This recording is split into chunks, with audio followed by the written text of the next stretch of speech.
This one's fun today. This one's personal. Burn Cottage, one of the greatest wineries in New Zealand. Ever heard of them? That's right, you have not. These are one of the small, tiny new guys, right? So we deal with a lot of boutique cats. That's our job. We sell super fine wine here. We sell cool labels. That's why you shop with us.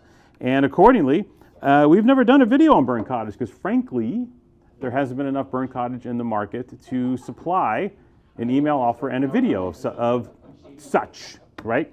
Today, we finally get the chance. This is it. We finally get to talk about Burn Cottage. And it's good because, like I said, this is personal. I know the owner. Marcus Savage is his name. And why do I know him? Well, you know, I started in the wine business in the late 80s, early 90s. And in the early 90s, I started selling Marcus wine. He bought a lot of wine from us. He is a very smart wine guy, incredible palate, bought a bunch of Burgundy as well as other fun stuff from us. He bought a nice range of wines, which was kind of Burgundy centric, but so you can see where his passion was, but also you could tell he was interested in learning. He was interested in learning, and he was interested in the cutting edge. He was interested in what's cool.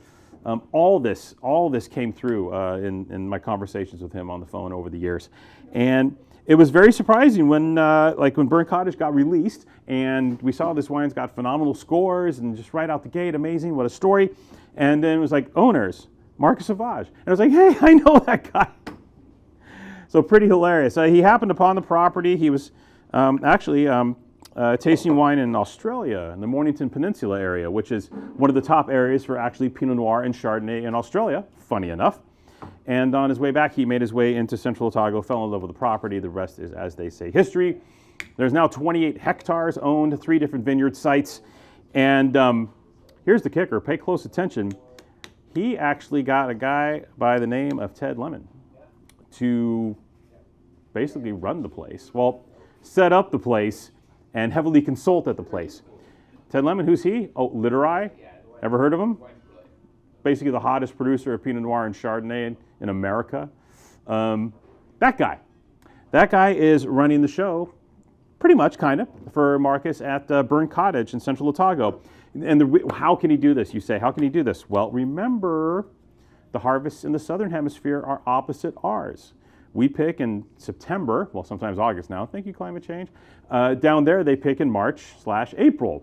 So Ted has the luxury of actually being down there during the most important points in time of the harvest to facilitate making the best wine you can possibly make from Marcus's Biodynamic vineyards. And this is biodynamic all the way, guys. This is like, there's a farm, there's chickens, there's animals, there's birds, all of it, but all of it geared towards making world-class Pinot Noir, which is what Marcus wanted to do. And he found one of the greatest space plots in the planet to do it. This is Central Otago. Central Otago is in the South Island of New Zealand, way down there, way down south to south. And the key thing here is it's cool, but a lot of sun. You have a beautiful opportunity to fully ripen Pinot Noir fruit under these cool conditions, create a long, cool growing season, which Pinot Noir adores. It likes a little bit of sun, not too much, some clouds, that's fine, we can deal with it. When you think about Oregon, when you think about the Sonoma Coast, all these places are cool customers. You know, with clouds in the morning, burning off in the afternoon, you get some afternoon sun, and that creates the perfect climate to grow world-class Pinot Noir. Accordingly, a lot of the best Pinot Noirs on the planet are actually grown in Central Otago. When you talk about not just Burn Cottage, but wineries like Ripon, Felton Road, countless others. But long story short, Central Otago, to me, is the ground zero for Pinot Noir in New Zealand. And this is the classic, you know, he likes Burgundy, right? So I think it's only about 5% whole cluster in this wine and about 20% new oak. So really metered, kind of like Burgundy, like Gevrey Village type vinification. He wants the fruit to shine, but a little cluster in there, just a little touch of stem for complexity. Not too much oak, the wine is not oaky. So it's just 20% new wood, but very mild new wood. This isn't woody. And it's so funny, you know, because we talked about a week or two ago about Christum. You know, we did great with the Christum, with the Mount Jefferson cuvee from them. That was fantastic. And here, we almost have the same exact scenario in place again. We have, well, coincidentally, there were 2 Pinot Noirs from Wine Spectator under $50. In the 2023 vintage, they got 95 points. The Mount Jefferson was one of them. The other one, the Moonlight Race. Now, he produces single vineyard wines. He produces a Sauvage vineyard. He produces another single vineyard wine. But this wine is a blend of all three of his sites that kind of give you the overview of the Burn Cottage mojo, the vibe. Boy, this is exquisite. See, here's what Central Otago can do. This is what makes this place so distinctive. You have super cool, classic, old school Burgundian vibes here, but you have a real modern, fresh, punchy spin to the fruit. The kids would say crunchy. Kids would say crunchy. A little bit.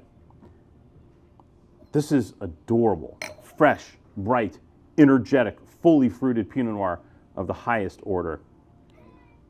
This is terrific. I love the Burn Cottage wines. They are personal faves. And actually not as pricey as the Felton Road wines from the same area, which get a lot of accolades, they get a lot of run. These wines are better priced and super fine.